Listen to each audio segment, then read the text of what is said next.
Salve. Welcome, brother. My name is Brent, and this is Stone, Iron, and Oak. Today we're going to be doing something a little bit different. I'm going to be doing a reaction video, which is going to be my first ever reaction video. A friend of mine sent me this video from the Almost False podcast from a guy named Bill Schnoebelen or Bill Schnoebelen. He claims to be a former 33rd degree Mason, and he's going to reveal Freemasonry's darkest secrets. Now, what gives me unique insight into critiquing a former 33rd degree Freemason is that I am an actual 33rd degree Freemason. I was coroneted a 33rd degree Mason in Washington, D.C. at the biennial session in 2019. That was the first year that Grand Commander James Cole was Grand Commander of the southern jurisdiction of the Scottish Rite. So I do have quite a bit of knowledge on this. I also have an extensive Masonic resume as a 3-time past master. Probably going to be master again at the very near future. I have been in the Scottish Rite at various officers' positions, a master of the consistory, and as well as sitting as the vice president of my Valley's 33rd degree council.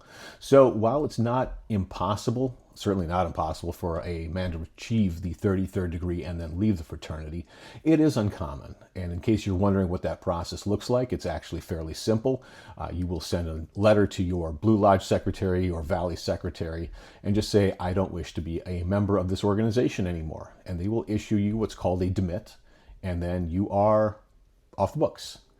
No one's going to come to your house and demand that you reconsider. Nobody's going to threaten your life. We just issue you a certificate that says, here you go. You are now off the books and no longer a member of the Masonic fraternity. So I'm very curious to see if he goes into discussions about how he left or other things, but I'm very excited to learn all about the darkest secrets of Freemasonry. So sit back. Probably need to put on a seatbelt for this one.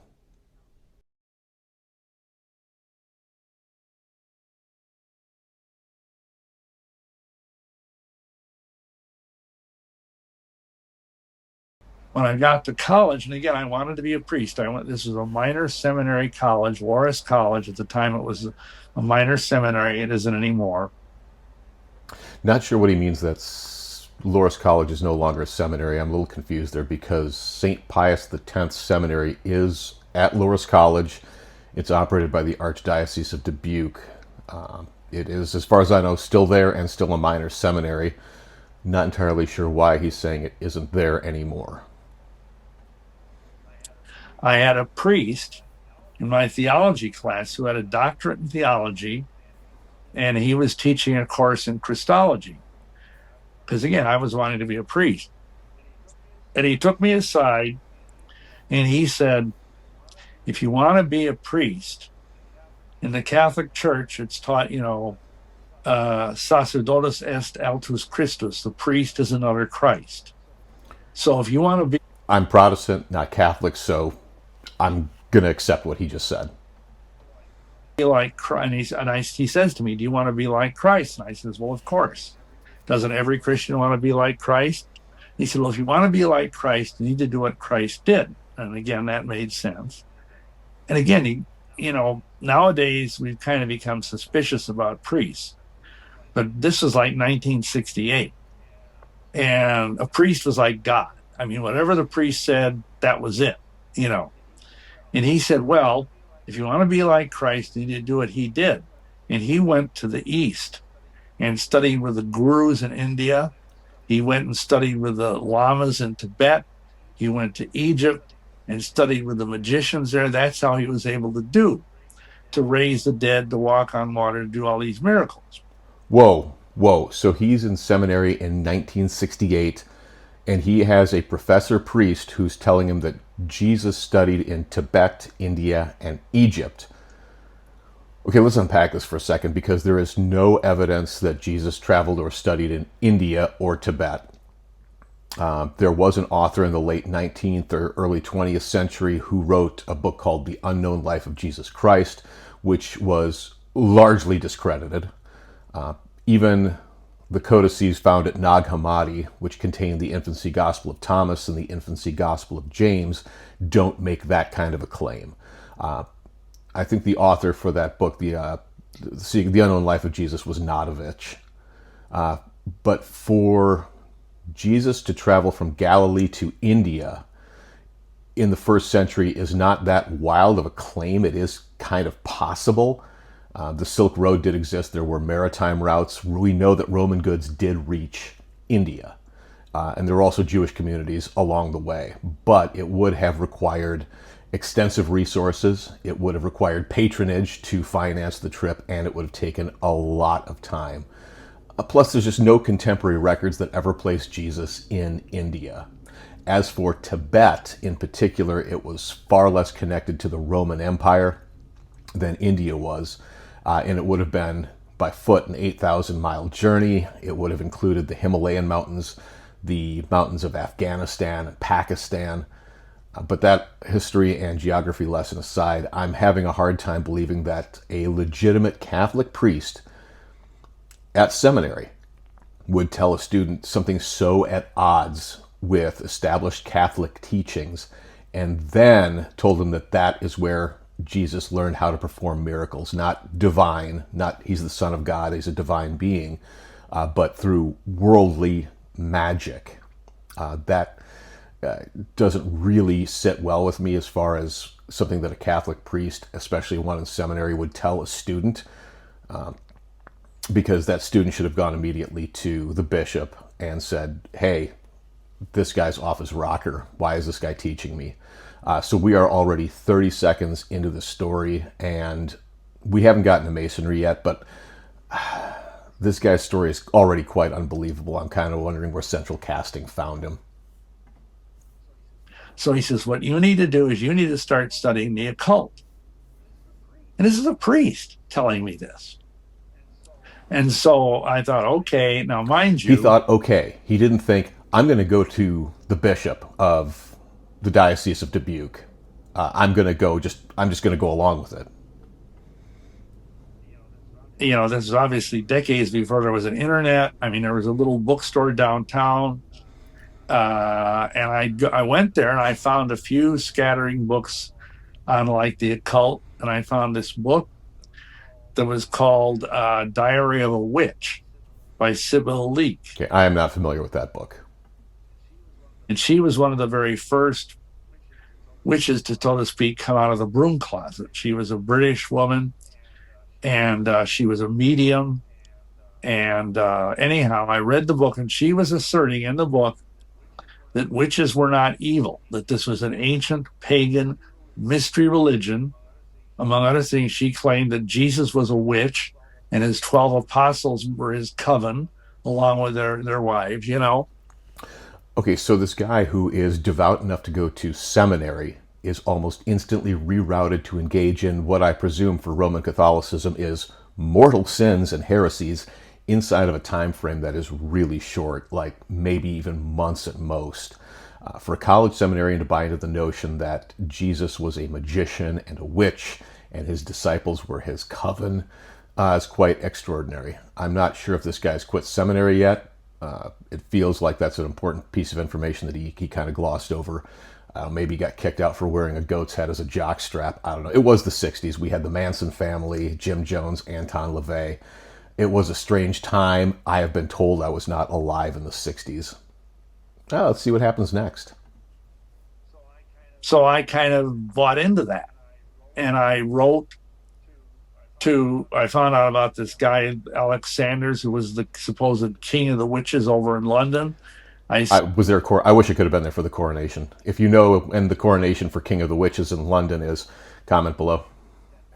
Sent him a letter. This is around 1968, 69. And his wife sent me back a thing. Okay, here's a coven in Rockford, Illinois, which is about 90 minutes from Dubuque. I went there and I got initiated as a witch. Of course you did.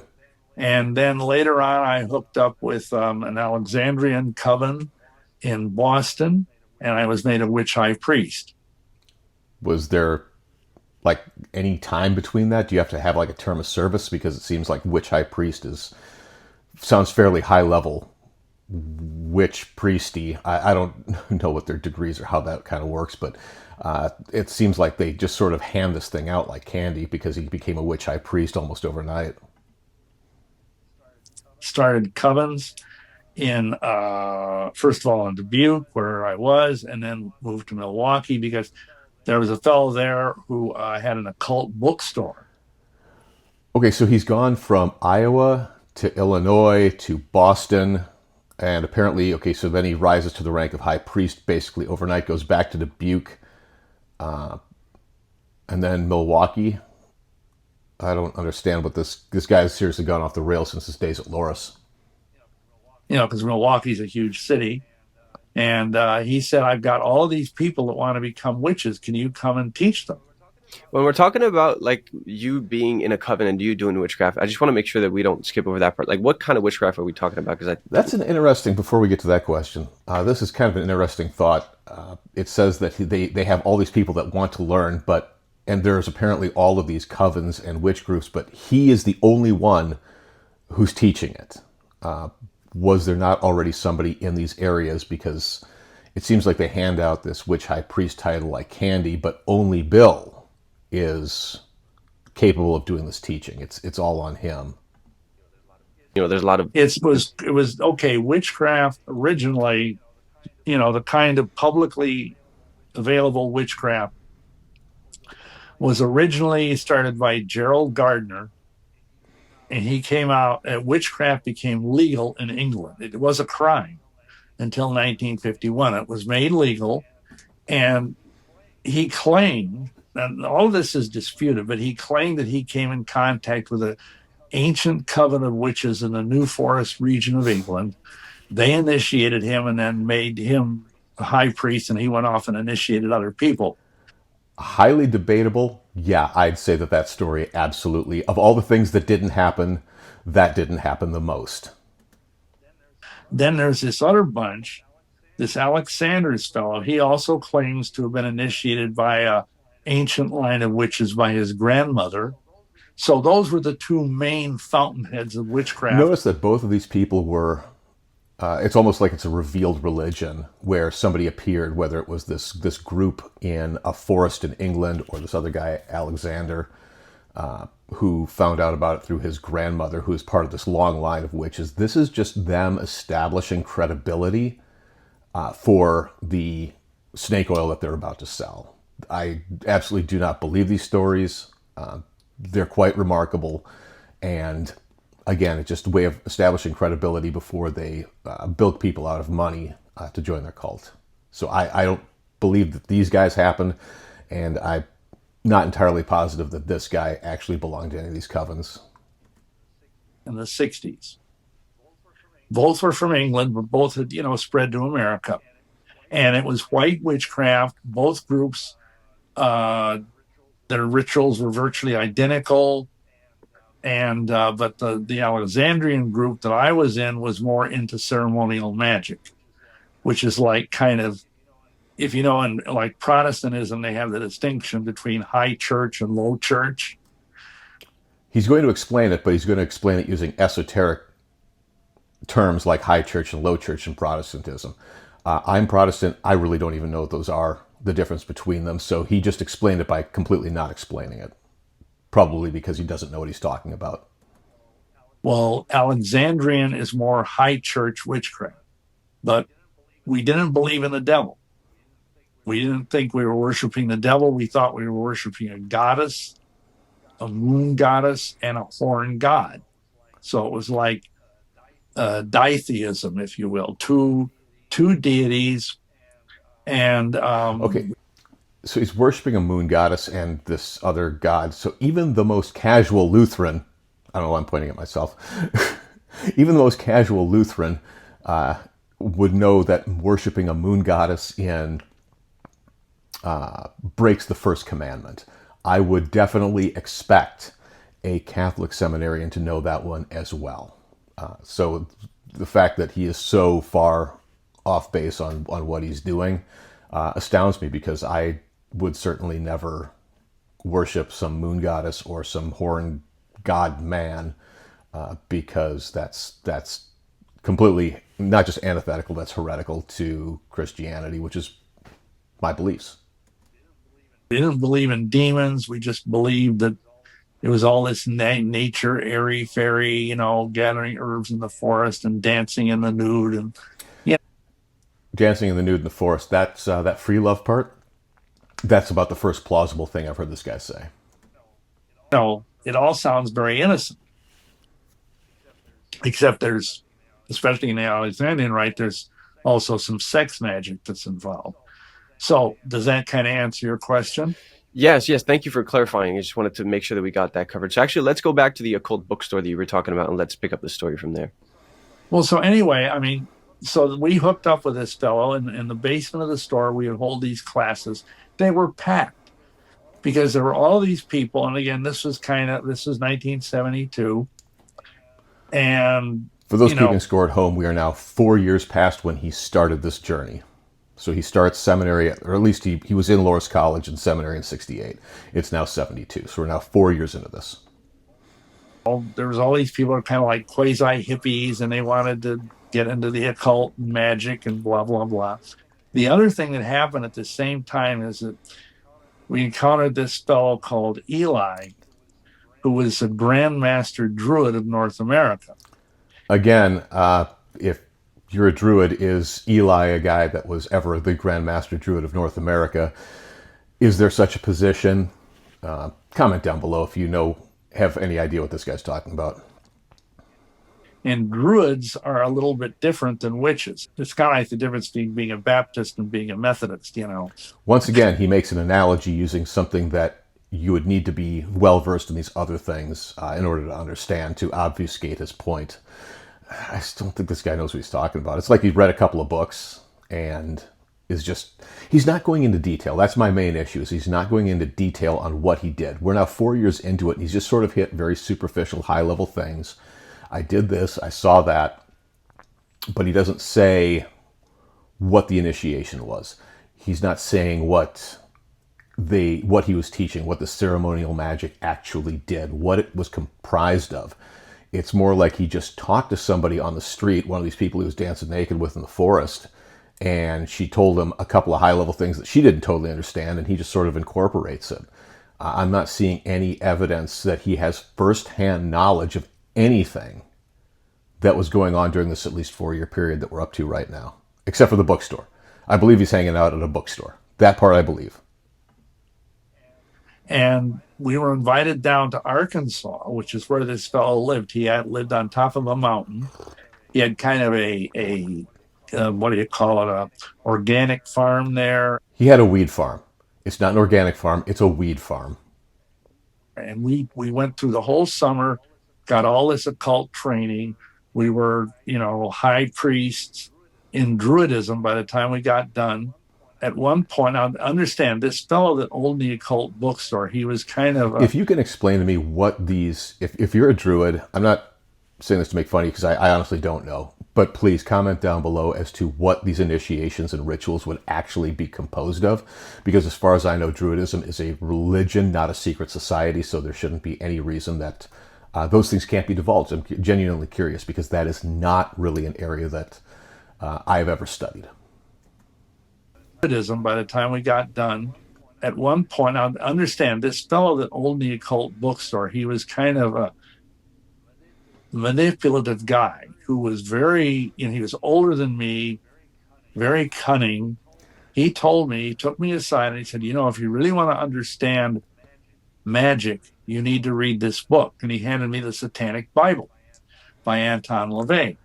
Okay, the bookstore guy isn't cunning. He's selling you books. That is literally his job.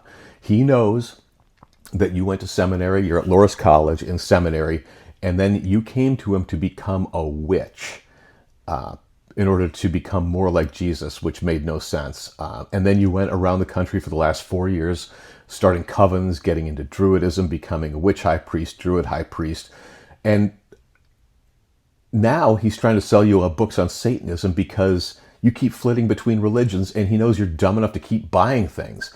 That's why he lets you guys use his basement and have all these trainings so that he can sell more books. He isn't cunning, he's just a businessman.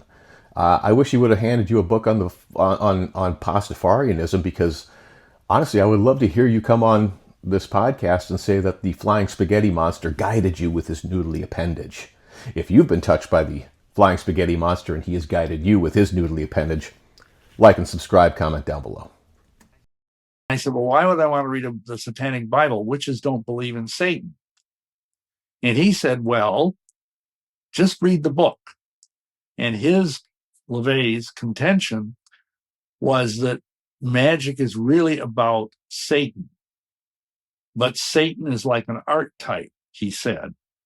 There is no real Satan, but it's like an energy, egregore, an archetype that you can draw upon. And it kind of made sense to me. And again, the devil was gradually pulling me in. Okay, this is hilarious. I'm sure we'll get around to more on LaVey. I'm not going to talk about that quite yet, but I'm just going to say that this is pretty funny because we aren't even 10 minutes into this video. And now we've got all the way from seminary to LaVey and Satanism. So I'm guessing we can't be far away from Masonry. The suspense is killing me. I hope it'll last. Like the whole thing about the camel getting its nose in a tent, before you know it, the camel's in there. So I wrote the Church of Satan, which at that time was in San Francisco. I became a member, a first-degree member. And then later on, I went through... Don't confuse when he's talking about first-degree member. A lot of these organizations, like the Church of Satan, the Ordo Templo Orientis, the OTO, a lot of these, the Rite of Mitzrayim and Memphis, a lot of these organizations formed their systems around craft masonry. So you will probably see degree systems, but these are not Masonic organizations. It's very important to understand that just because the Church of Satan has a first degree, I'm going to guess that there's 3 degrees. It is not a Masonic system. It was just formed after that framework. But the two are not related in any way. Some exams and studies, and I became a warlock, which was a second degree member of the Church of Satan. And at this also... If you're a member of the Church of Satan, comment down below if this is fact or crap. I should say this, because this is critical. This Eli guy, the Grand Druid down in Arkansas, he gave us 2 words of advice. First of all, he said, if you really want to understand Luciferian energy, you need to join the Freemasonic Order. Okay, again, if you're Druid, I don't know that Luciferian energy is part of the Druidic system. That seems unlikely. It's certainly not part of any Masonic system, but I don't think it's part of the Druidic system. So again, this Eli character seems like an amalgamation of different people that he has put together in order to make the story flow. And he himself was a 33rd degree Mason. He showed me his little certificate he got. He also told me that if he ever felt like we were in deep spiritual trouble, that I should join the Mormon Church. Okay, so it took a Druid and a bookstore owner to get the seminarian into Luciferian energy harnessed through the Masonic Order. Ooh, I'm going to have a headache after this one. I find this guy's story to be quite incredible. It's like he knows a few facts about things, enough to sound legitimate, but not enough for the story to hold up to any kind of logic. This host is letting him tell the story, which maybe that's how he runs his podcast. I would be asking very much probing questions as to what was going on in these Druidic events, what was going on in these witchcraft covens, how were you trained, what magic were you using? But he's not asking any of those questions. So this guy drifts from religion to religion and state to state, depending on where the cash, grass, or ass takes him. That part I feel is probably legit. That might actually be going on. But I don't think he was seriously studying witchcraft or Druidism or Luciferian energy. I don't think he was actually really engaged in that in any sort of legitimate fashion. He was just kind of growing around the country, engaging in free love and a ton of drugs. It was the 60s. And of course, by this point, it's like 1974, I think. So I've been told that that was the kind of thing he just sort of did. As for this Eli character being a 33rd degree Mason, let's see if there's a little bit more on that. And he himself was a 33rd degree Mason. He showed me his little certificate he got. Okay, that's a bit of a red flag. This Eli guy is claiming to be a 33rd degree Mason, and claiming to be a 33rd degree Mason is kind of like claiming to be a Navy SEAL. Everyone says they are, or they all say that their grandfather was one, or they say that every president and Bill Gates and Donald Trump are all 33rd degree Masons. And the truth is no. Your grandfather was almost certainly not a 33rd degree Mason. He may have been a 32nd degree Mason, I believe that. But if somebody tells you that they are a 33rd degree Mason, I'm going to need some proof. So this guy shows a certificate.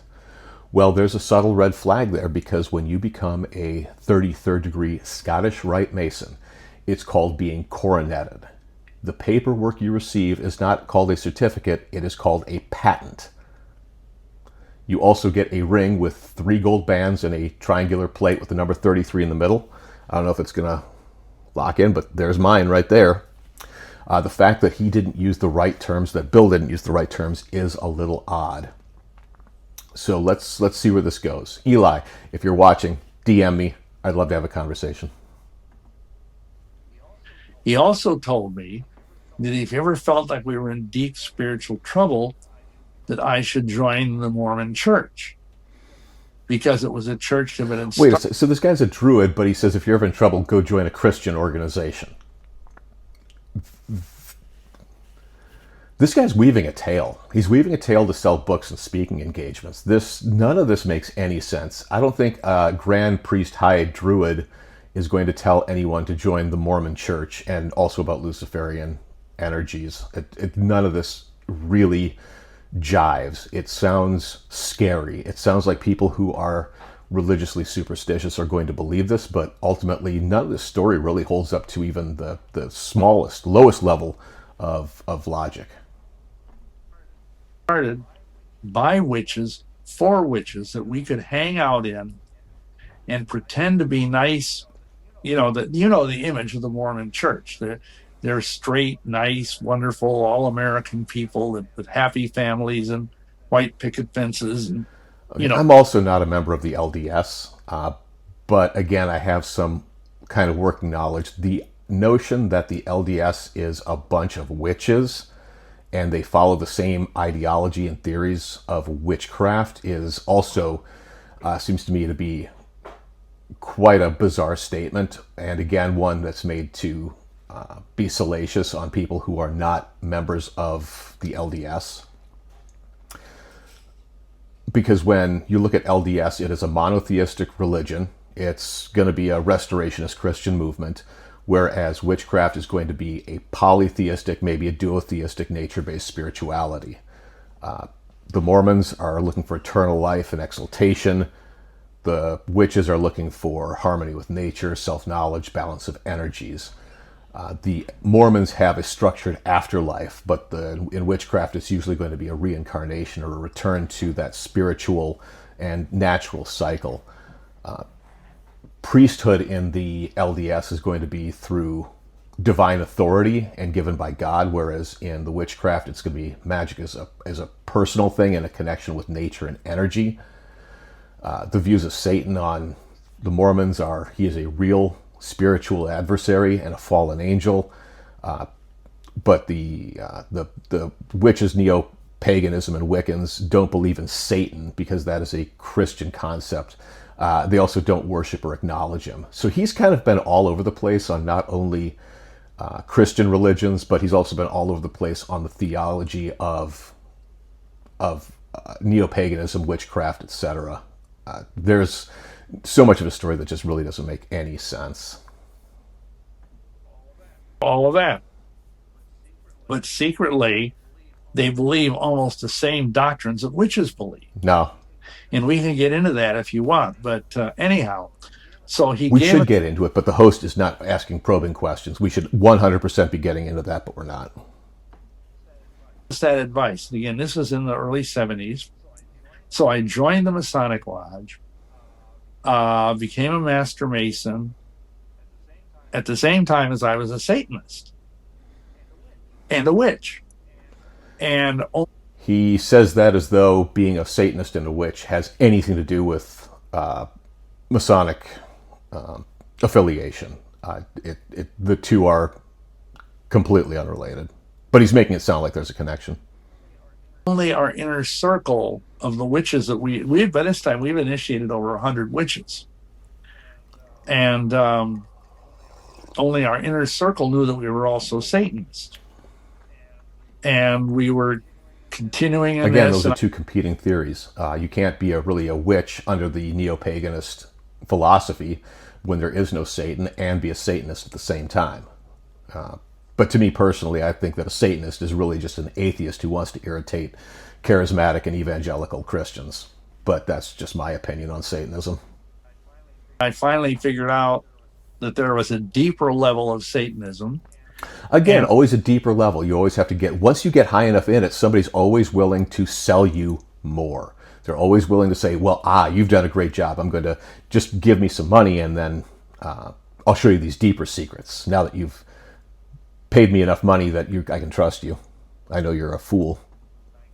I got in touch with some of them. And again, there was no internet. We had to do all this by mail and whatnot. And there was a group in Michigan called the Order of the Black Ram, which is like more hardcore satanic stuff. It's the more hardcore satanic stuff. It's just rat in the 80s was the gateway drug. But you ended up on, listening to Slayer.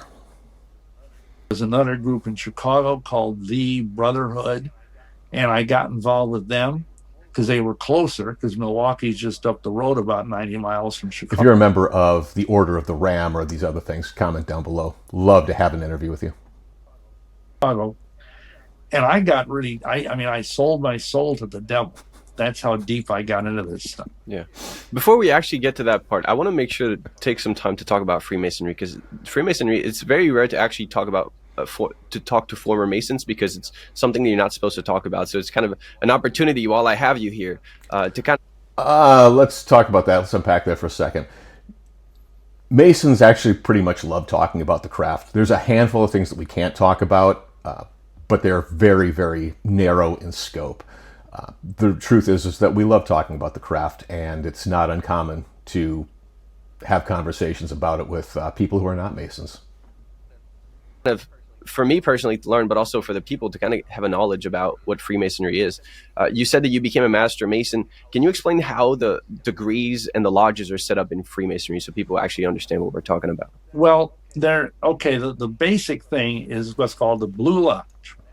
And that consists of 3 degrees: entered apprentice, fellow craft, and master So far, Mason. so good. A lot of Masons never go any further than that. I did. But basically, it's like an initiatory process. The requirements are you have to, at that time, now mind you, this was, I think I joined in 75. You had to be a man, freeborn, of good report, and well recommended. So they asked you if you believe in God, and I said yes, I did. And they didn't ask which God I believed in. And that is 100% true. When you are petitioning a Blue Lodge, we won't ask you what your religion is, only that you affirm that you have a belief in a higher power. That's not surprising. We would not ask that question because every man has to choose his own faith for himself, whether he be Jewish or Christian or Muslim or Hindu, Buddhist, whatever. That is your decision. And since Masonry does not dictate how you worship or who you worship, he would not have been asked that question. Do you believe in God? And I said yes. I didn't tell him that the God I believed in had horns. So anyhow, I went through there's this whole process. You do a lot of memory work. Accurate. You memorize all of these ritual things. You have a mentor who's called your poster, who's an older Mason. That might be a jurisdictional term. We call them mentors or ritual coaches in my jurisdiction. I've never heard the term poster, but that's could just be a colloquial thing for Iowa. Comment below if you know, if you're an Iowa Mason. I'd be interested in knowing that. But generally, yes, that is going to be true. They're going to connect you with an older member, maybe not necessarily by age, but somebody who's been in the craft for a while, who knows how to do what's called a proficiency exam, and they will teach this to you because it's something that you have to memorize and recite back in open lodge in order to progress to your next degree. But one thing I want to circle back to is that he doesn't actually say where his lodge was. I assume it was in Iowa. I think he said that much, or what the name of the lodge was. So I can't cross-reference any of this. But so far, so good. There's nothing here that's actually proving his membership, though, because literally everything he said has been written widely in books and exposés since the 18th century. There's nothing here that hasn't been widely available for 300 years. And the guy that I had was a real, very kind guy, an executive in the power company. I can't remember the name of the company. And he helped me memorize all this stuff. And then you go to second degree, and then you have a whole bunch of stuff to memorize. And just let me touch this briefly, because people ask me, well, at what point does Masonry start to look creepy? I mean, because there's tons of Christians that are Masons, literally thousands of them.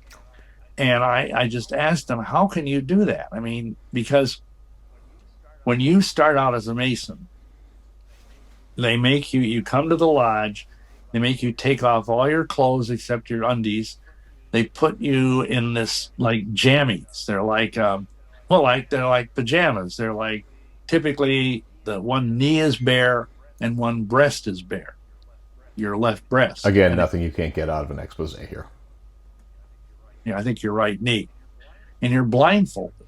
You have a cable around your neck. It's like a velvet, they call it a cable tow. It's like a velvet blue rope. And you're tied up. And you're led to the door of the lodge. And you've got a guy leading you, because of course you're blindfolded. He knocks on the door, and somebody this is all ritualized. And the guy on the other side says, who comes here? And your guy who's guiding you, who's a lodge officer, he says, Mr. Bill Schnoebelen, who has been long in darkness, and now seeks to be brought to light, to receive the rights and benefits of the worshipful lodge, erected to God as all members have done before. And I asked Mr. Christian, Mr. Pastor, Mr. Elder, because there's... Sounds like a song there, Mr. Christian. Could be like a sequel to Sister Christian. Like it used to be, I don't know if it still is, it used to be 40% of the pastors in a Southern Baptist convention were Freemasons. Not sure if that stat is right, but I'm willing to stipulate. And how can you say that you're in darkness when you have Jesus in your heart? You see what I'm saying? No, I really don't see what you're saying, Bill, because first of all, let's just point out that the Satanist of two different flavors talking about the light of Jesus, but okay, it's a little weird. But I'll address this one. Light and darkness in this sense mean a state of ignorance and knowledge. You can 100% have the light of Jesus and still be ignorant. Becoming a Christian gives you salvation through grace. It does not give you wisdom. That's a talking point that anti-Masons love to use in order to dazzle the audience. It's very pithy, it's very catchy, but it really doesn't hold up to scrutiny, because a real Mason would know the difference. So either this guy is full of it, or he didn't understand the lesson. Yeah. And then, that's not it. You go into the lodge, you're led around, like they call it circumambulation. You walk around the lodge. They have these officers, the junior warden, the senior warden at the different, things of the compass. And in the east is the worshipful master, who's like the big cheese. Okay, let's demystify some of these titles. Those are actual titles. The worshipful master is analogous to the president of the lodge. The senior warden is analogous to the vice president of the lodge. The junior warden is analogous to the second vice president of the lodge. There are three of the elected officers. So let's just kind of demystify those titles. They're just titles, and that's what they mean. Then you're made to kneel at this altar. Again, you're still blindfolded. And you're made to understand that you're putting your hands on this huge, it's like a pulpit Bible, big King James Bible. And this guy comes forward, this worshipful master, and he says, we're going to lead you through this oath. And I'm not going to go through the whole oath because it would take like 5 minutes, but it's accurate. This long, involved, and ultimately blood-curdling oath. Not accurate. At the end, you say, you swear, the essence of the oath is to keep the secrets of an entered apprentice Mason, which of course I'm violating right now. No one cares that you're violating it, Bill. Literally, nobody cares. And then at the end, you swear that if I should ever reveal the secrets of an entered apprentice Mason, that I swear that I will have my throat cut across, my tongue torn out by the roots, and buried in the sands of the sea, where the tide ebbs and flows twice in 24 hours, should I ever knowingly violate this, my entered apprentice obligation. So help me God, and keep me steadfast to the due performance of the same. Okay, if this guy says obligations are creepy, but he also said that he's a practicing Satanist. And notice how he's speaking quite at length about things you can actually read online in literally thousands of books, but the deepest he goes into about witchcraft and Druidism is dancing naked on a mountaintop.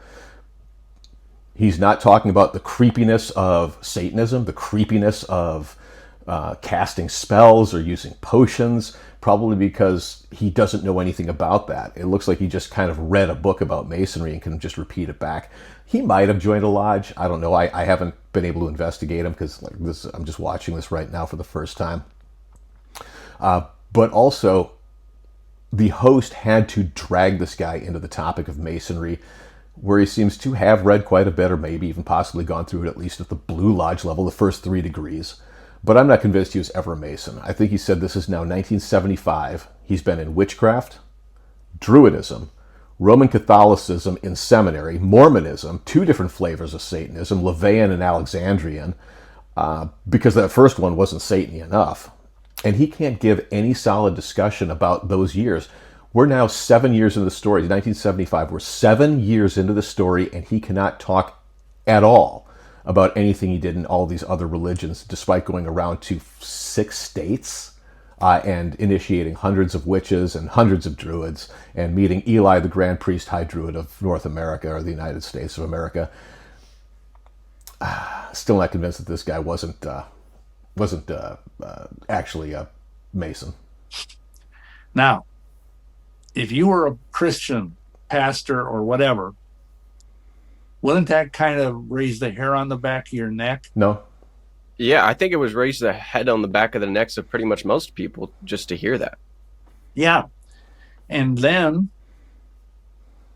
at that point, I mean, one other thing about this is that all of these penalties are symbolic, and they are a part of a larger lesson that is there to be taught. There's no case of anybody ever being inflicted these ancient symbolic penalties for violating their oath as a Mason. Obviously, Bill has been violating his oath that he allegedly took back in 1975, so that's 50 years of that, and he's still fine. There are literally tens of thousands, hundreds of thousands, millions of Masons who have left the craft and probably shared some of that information, or they wrote a book about it, and nothing has ever happened to these guys. That's just not something that really happens, clearly. And again, it's all part of a larger lesson, which obviously Bill did not understand. the worshipful master says, "My brother, in your current situation, what do you most desire?" And then the guy that's with you, that he's a senior warden, says, "Light," whispers it in your ear. And I say, "Light." And then they remove the blindfold.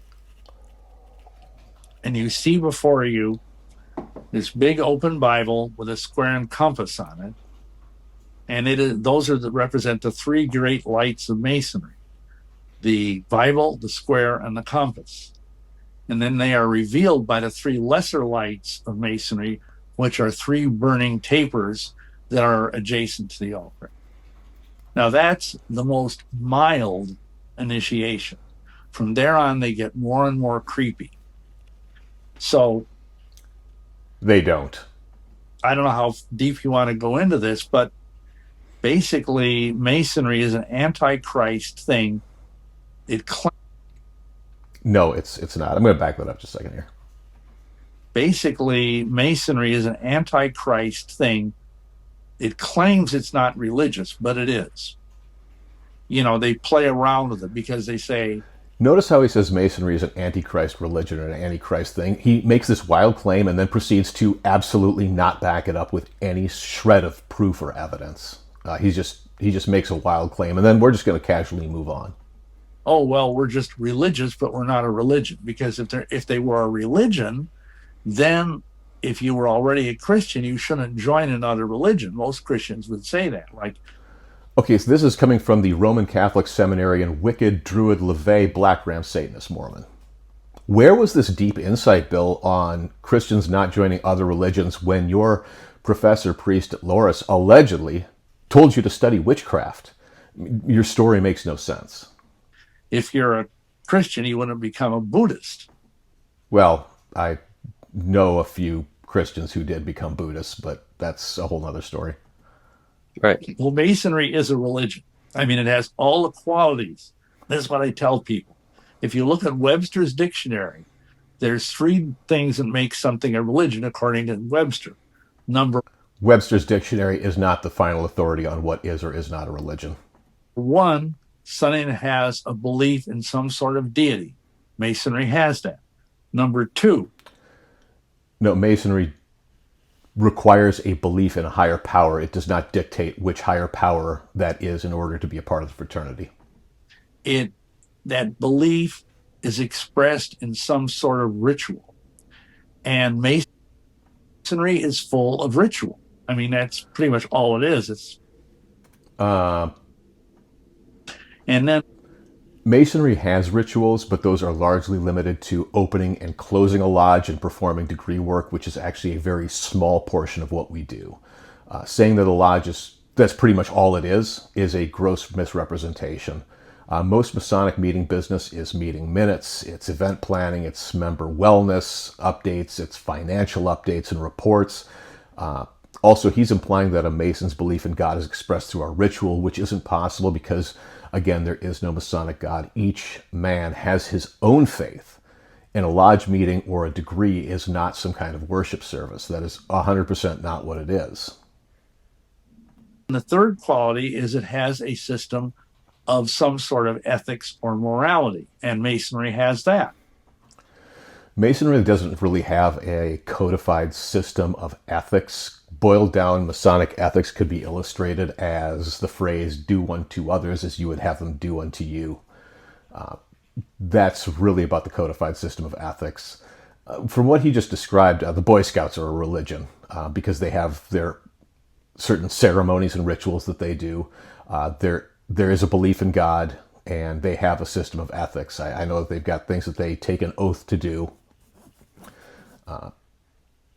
I would also say that in order to be a religion, I would add a fourth qualifier, which is there has to be some sort of means to salvation. Obviously, in Christianity, that means to salvation is salvation by grace through Jesus Christ. I'm sure that in Judaism, Hinduism, Buddhism, Islam, I'm sure that there are routes to salvation there. But in Christianity, there's the uniqueness of Christ and salvation through grace. Again, in Masonry, that is not touched on because salvation is the domain of the church. If a man came to the Masonic Lodge and said, I would like to join because I need salvation, I would turn him around and point him to the church across the street and say, you need to go over there. That's what they do. That's their business. Once you've got yourself squared away with God, then maybe you can come over and talk to us about what we do over here. But you 100% need to get that straight before you talk to us, because we are not a church. We're not a religion. We offer no means to salvation any more than if you were to walk into a vegan restaurant and ask for the prime rib. It's not what they do there. It's not what we do. So I don't know why people keep bringing this thing up. Probably because it sells books and clicks. So Masonry is a religion, and it's an antichrist religion. And the problem is that basically, if you drill down into this deep enough and read the books that are written by people like Albert Pike, like Albert Mackey, these are... Okay, once again, Bill is making a wild claim but doesn't back it up. Instead, he tells you to believe him and look into it yourself because he knows that you aren't going to read Pike. If anything, you're going to Google Pike and you're going to end up reading something that's like Taxel's hoax. I'm not going to get into Leo Taxel right now because I'm pretty sure that Taxel's hoax is going to come up later, and I want to talk about that in context. To or Arthur Edward Waite. These are three prominent scholars of 19th century, early 20th century Masonry. Okay, Pike and Mackey I'm familiar with. I wouldn't really call them occultists, though, at least not using the modern interpretation of the word. Occult means secret, or things that fall outside of the organized or mainstream religion and science. In the 20th century, it became more synonymous with evil, especially during the Satanic Panic in the 60s, or the Satanic Panic of the 80s, Anton LaVey and the Church of Satan back in the 60s. But I wouldn't say Pike's work is occult in the modern sense of the term. Pike collected and analyzed many different religious and philosophical systems and presented them to the reader, while noting that the reader is free to accept or reject anything that their conscience dictated. And all of them were occultists. Arthur Edward Waite, he wrote a book on black magic and pacts, how to sell your soul to the devil. And okay, let's talk about Arthur Waite for a second. Arthur Waite, A.E. Waite, was a Freemason, among other organizations, but he isn't a name that really comes up in any conversations about anything that he taught when it comes to Masonic philosophy. As I understand it, he was a member of the Order of the Golden Dawn, and he removed the ritual magic from the ritual of the Order of the Golden Dawn and replaced it with philosophy. I can't speak to the Golden Dawn as an organization, since I'm not sure that it still exists today. At least I doubt it that it does. It might, I don't know. But at least not in any form that it would have looked like in the 19th century, if it does still exist. I have researched this myth about his book, and it's a myth. Waite never wrote a book called How to Sell Your Soul to the Devil. Waite was interested in spiritual mysticism and Christian esotericism, and not Satanism. He wrote extensively on the history and interpretation of occult traditions, but there's no evidence that he was ever a practitioner. This book that he's talking about, it's the Book of Magic and Pacts, he described, without endorsing, texts that he claimed,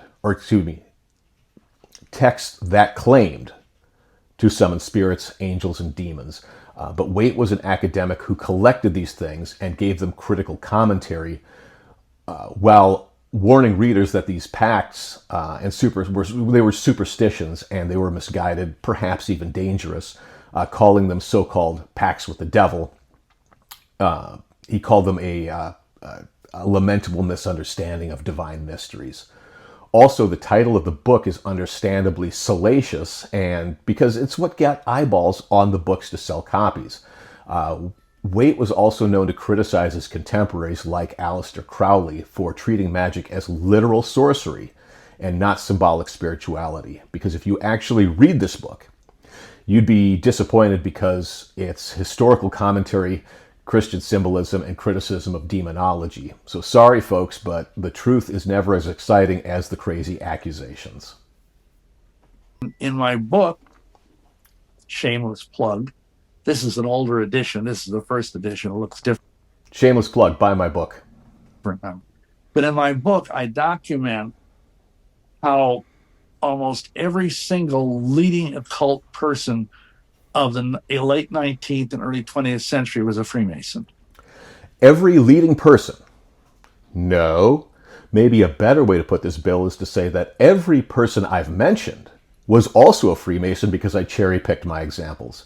I'm betting that there were a ton of books on magic written by non-Masons, and many books on other subjects that were written by Masons. It's like citing Club 27, which is the list of all the musicians who died at age 27, and saying that being a musician leads to an early death.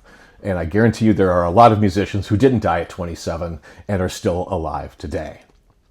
But here's another point that I want to note, is that he keeps relying heavily on 19th century authors. He isn't bringing up any contemporary Masonic scholars like Brent Morris, Art de Hoyos, Akram Elias, or Chris Hodap, just to name a few. In the late 19th and early 20th century, esotericism was in the public zeitgeist. It was in the public zeitgeist the way that today true crime or comic book movies are in the public zeitgeist. There was a hunger for that type of book in those times, and these authors sold a lot of books because that was a combination of education and entertainment. So you have to put all that those writings in context for the time that they were being written. They just go together, like, love and marriage. If people want to go look at these books, I just want you to like kind of give them an idea, because if they want to confirm that for themselves, what books are you talking about? What people are you talking about? Well, there's Morals and Dogma by Albert Pike. Mm-hmm. He was like the greatest Masonic scholar in America of the 19th century. He was the sovereign grand commander of the Scottish Rite, and he's buried in the Scottish Rite Temple, 13 blocks from the White House. Here's a copy of Morals and Dogma right here. So that's one. The other one is Albert Mackey's Encyclopedia of Freemasonry. There's Arthur Edward Waite, who has a whole bunch of books on Masonry. Again, all of these are footnoted in my book. I mean, the last... And here's Mackey's Encyclopedia.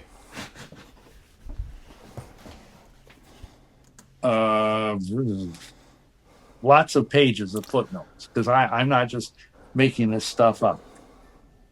The other... No, you're 100% making this up. Morals and Dogma isn't a book telling you how to practice magic or how to summon the devil. He is implying that, but he's not saying it outright because he knows it's a lie. Morals and Dogma, which is this book right here, Morals and Dogma is a massive explanation of the Scottish Rite degrees, which is a series of 29 degrees, morality plays, that teach men lessons about being human and about controlling your baser instincts through reason and logic. There's nothing scary there. In fact, more people could probably use a little bit of self-control. As for the Mackey's Encyclopedia, it's a reference manual like Britannica. It is a collection of facts. So let's see where this is headed. Person who really you need to pay attention to in all of this, because he's more contemporary. Have you ever heard of Manly P. Hall? I have, yeah. Yeah. Well, he was one of the most notable occultists in America in the 20th century. He passed away in 1994, I think. He was the head of the Philosophical Research Society. He was a very high-level ceremonial magician. And he was also a 33rd degree Mason. And he wrote this book, Lost Keys of Freemasonry. And in that book, among many things, he says that when you become a master Mason, you are like a warrior on the block. And that's kind of Masonic code. And the seething... Explain that Masonic code to me, Bill. He's not gonna, but I would love him to explain that one. We're gonna come back to this. The energies of Lucifer are yours to command. So these are like the biggest Freemasonic figures that we know about today, and yet most Freemasons have no idea about this. Okay, before they get off topic, let's take a dive into this quote, because you see it a lot and it doesn't get qualified. Let's take a look at it. First of all, Manly P. Hall wrote that book and that quote 30 years before he was a Mason. He wasn't writing that crap after he was a Mason because he figured out it wasn't true. Hall was talking out of his rear end when he wrote that, or he knowingly sensationalized it because he had to sell books, and selling books is hard. The truth doesn't sell, but sensationalism does. If you've ever seen clickbait, well, then I rest my case. Also, when it comes to Hall, after he died, and yeah, somewhere in the 90s, you don't really see his works in wide circulation or being recommended and read by Masons. Some will read his work as a curiosity, but I don't ever see him being cited in legitimate Masonic educational circles. Also, if memory serves, some of those books that Hall did early on in his career were self-published, and he had to do a lot of pre-sale work in order to cover the cost of printing. So he was incredibly shrewd businessman and author when it came to knowing what the public was going to really be interested in buying, and then selling that in a way that they would generate a lot of hype. So I don't really consider Hall to be a great Masonic scholar. Maybe in philosophy, I don't really read him because, like I said, he's not one of the guys that's really cited in modern Masonic education. Yeah, because they don't read the books. They join the lodge for whatever reason. It might be for business, because see, it used to be that up until I think the early 90s, lawyers and doctors were not allowed to advertise. They couldn't put like an ad in the telephone book. It was like an ethics thing. And so the only way that lawyers and doctors could kind of build up business was by Masonry. They joined the Masonic Lodge. They send referrals to one another, you know, a good old. That was before my time, so I can't really speak to whether or not that is an accurate statement. It might be at some level. I'm sure. I know that there was business networking, but that's kind of what modern Masonry, especially in the second half of the 20th century, was one of the main focus in the lodge was business networking. Boys network. So that's why a lot of people joined the lodge. Many people join it because they had an uncle or a father or a brother who was in it. And honestly, unless you really understand the occult, it's boring. I mean, imagine the most boring church service you've ever been at. And now, clearly, this guy doesn't go to the same church I do. Having spent 5 years in the Mormon church, I can relate to that. But it's just, you know, guys were sitting there snoring during the Masonic ritual when I was there. And, you know, because it's like watching paint dry. And they go every week. And when I was involved in this, I was like the youngest guy in the lodge by 20 years. All these guys were like 50, 60, 70 years old, you know, and basically they were there because they were buddies. And afterwards, they'd, you know, play poker and eat, you know, sandwiches or something. What he's describing right now, excuse me, what he's describing right now is really more what I would say is a contemporary lodge experience. The fact that he said he joined in 1975, there should not have been this huge chasm of 50, 60, 70, and then him being the youngest guy by all this time. That's kind of a more modern demographic because there was a large period of time where there was not people joining, and then they are young men joining right now. But the part about guys dozing off, yeah, because it's going to be in a room that's probably very hot. You're in a suit or tuxedo, sitting on a sideline. You just had a big meal. Yeah, you're probably going to fall asleep. It's not so much that it's boring. It's just that all those conditions are there that, yeah, you probably might fall asleep. I mean, the 70-year-old guy falling asleep at 9 o'clock at night, that's not exactly saying that it's boring. That's just kind of biology. But what none of these men understand, I don't think, is that deep down inside there's this very dark, evil energy, which is very sexualized. We document in the book how many men that have come to us over the years for deliverance, they were in Masonry and they began to be drawn into wickedness. So, again, buy my book, because I can't explain it here. He probably doesn't explain it in the book either, but because it doesn't exist. Whatever he's going to say next, it's going to be so beyond the pale. Let's see what he has to say. Into perversion and even in the pedophilia. And bullshit. It's dark, dangerous stuff because it opens up unholy desires within the men. And then, can you please give us any facts, any observations, personal observations, because all you've said so far is that people come to you and say this, but you're not giving any examples. You haven't even mentioned that you have a book that has just chronicles these things that you've seen. So I'm absolutely 100% not believing anything that this guy's saying right now. Because of the way the spiritual world works, that in turn percolates down into their family. And it affects the wife, who may or may not be involved, because there's a women's order of Masonry called the Order of the Eastern Star. Accurate. Whose symbol is a satanic pentagram, by the way. No, it's not. So anyway, okay, let's take a quick stop here. Let's talk about the pentagram. The pentagram has been around for quite a while. It started off in Mesopotamia, at least as early as Mesopotamia, so that's about 3,000 years ago. Used as a cuneiform sign that was often linked to directions or to cosmic order. Go a couple thousand years into the future, and you have the Pythagoreans who used that symbol as health and harmony. They called it Hygeia, I think was the name that they used for it. And then early Christians in the medieval period sometimes used the pentagram as a symbol of Christ's 5 wounds. So for most of history, it has a positive or neutral meaning. But now let's talk about the occult symbolism behind it, which takes place in the Renaissance. Let's go to the 19th century, where Renaissance magicians and alchemists would use the pentagram as a microcosm for the human being and the 5 elements, which were earth, air, water, fire, and spirit.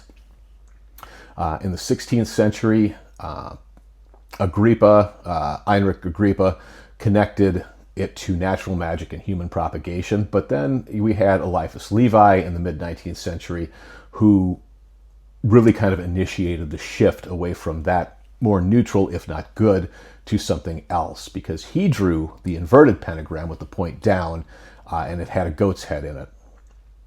For Levi, the upright pentagram symbolized order and spirit ruling matter, but the inverted one was symbolized disorder and matter dominating the spirit. He associated the inverted pentagram with Baphomet, whole other topic, which is the goat-headed figure. For watching this, you're probably familiar with the symbol, because he was the one who popularized it as a symbol of occultism. This was the real origin of the satanic interpretation of the pentagram.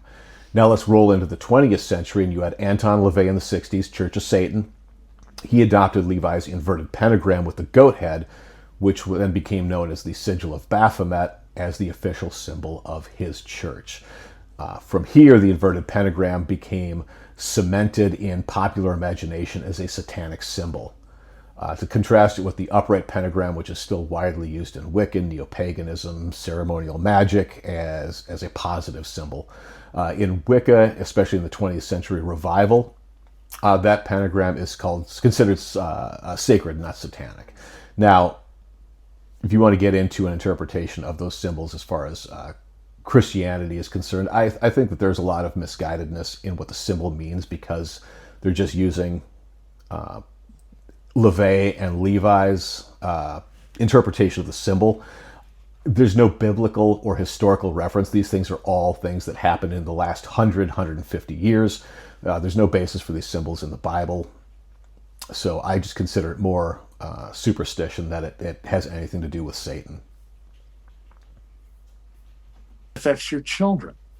So many men that were Masons, at first it didn't appear a problem, but when their children started hitting puberty, they just started to go in various ways nuts because of this trickle-down influence of the Masonic Lodge. Yeah. Wait a minute. You're telling me that when a child reaches puberty, they get horny and stop listening to their parents? Bill, that's not Satan. That's biology. I'm betting that the next thing you're going to say, the root cause of experimenting with drugs and alcohol and premarital sex, is also the Masons. Come on. Let me hear it. Let me hear it, Bill. Tell me that that's the cause of all these things. I actually interviewed a woman whose dad was a Freemason, and you interviewed a woman whose dad was a Freemason. Okay, let me get back on track here. Something very similar to that happened to her. So she was never involved in, the Eastern Stars, and as far as I understand, her mom wasn't involved either. But there was, an element of the children thing that you talked about with their family being abused, her siblings, sorry.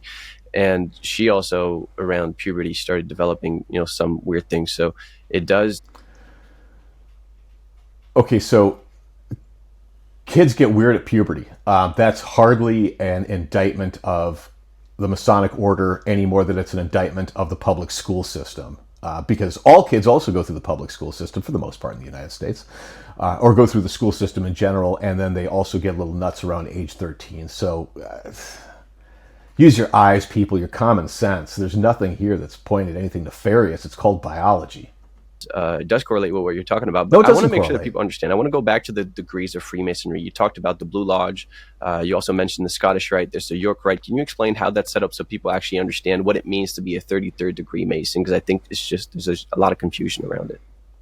Well, it's a little complicated, but in America, English Masonry is different. But in America, after Blue Lodge, it forks off in two directions. You can either go to the Scottish Rite or the York Rite.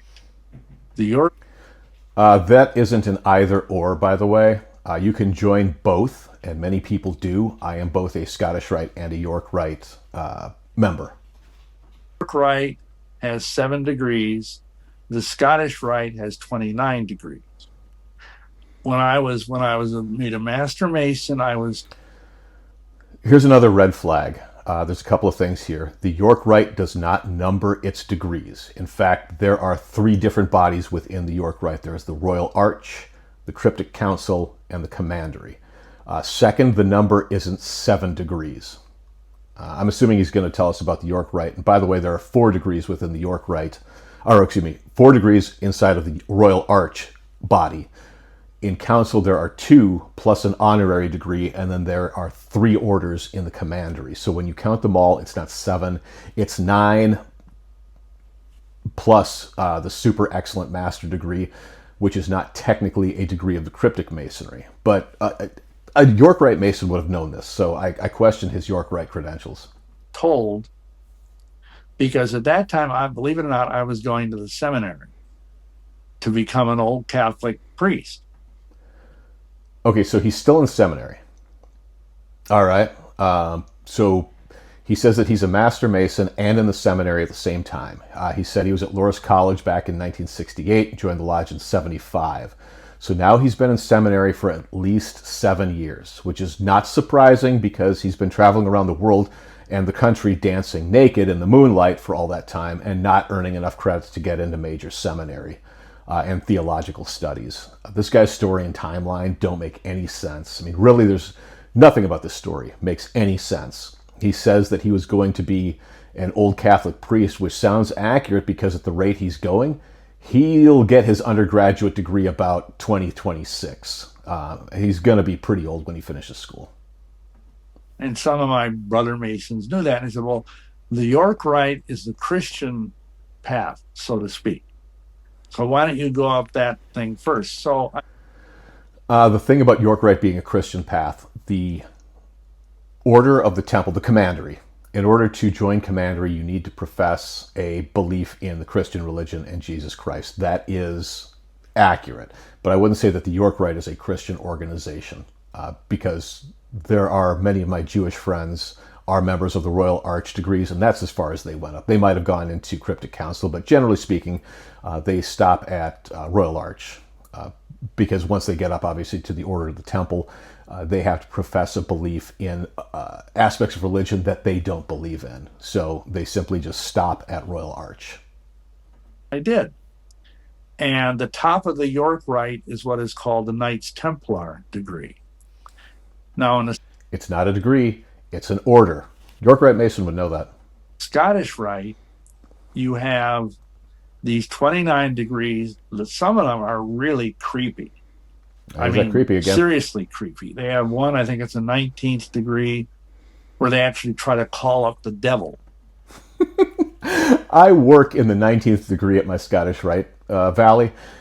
This is completely not true. The devil shows up and he is defeated in spectacular fashion. Comment down below if you'd like me to do a video on the 19th degree because it is fantastic. This dude, however, doesn't know his ass from his elbow. And finally, at the top, the 32nd degree, which is the Sublime Prince of the Royal Secret. And that's as high as most people go. If you're some really important person, either in industry or in politics or in entertainment, you might be offered to become a 33rd degree Mason, which is the highest degree in American Masonry. Okay, once again, this guy is so wrong that it strains credibility beyond the breaking point. Let me break this down for you. There is no higher degree than 3rd degree or Master Mason. There are degrees with higher numbers, but there is no higher degree. Men in the York or Scottish Rite can be said to be holding additional degrees, but again, third degree is going to be the highest. Also, a 32nd degree Mason isn't a higher rank. He just has more degrees. He doesn't get to boss around a third degree or even a 30th degree Mason. Again, a real Mason holding additional degrees from appendant bodies would know that. The fact that he doesn't seem to know these things is telling me that he really doesn't know what he's talking about. And also, a 33rd degree Scottish Rite Mason is not the highest degree in American Masonry. It's the highest degree in the Scottish Rite. And that degree only has meaning in the Scottish Rite because that's where it resides. A 33rd has no more standing in Masonry than a Master Mason. He has just been bestowed honors, but he is not a higher rank. He is not superior to other Masons.